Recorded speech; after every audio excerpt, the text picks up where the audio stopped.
ఘనమైనవి నీ కార్యములు నా ఎడల, స్థిరమైనవి నీ ఆలోచనలు నా యేసయ్యా.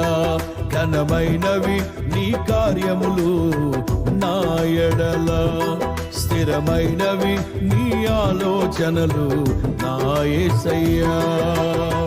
కృపలను పొందుచు కృతజ్ఞత కలిగి స్తుతులర్పించెదను అన్ని వేళలా. కృపలను పొందుచు కృతజ్ఞత కలిగి స్తుతులర్పించెదను అన్ని వేళలా. అనుదినము నీ అనుగ్రహమే, ఆయుష్కాలము నీ వరమే. అనుదినము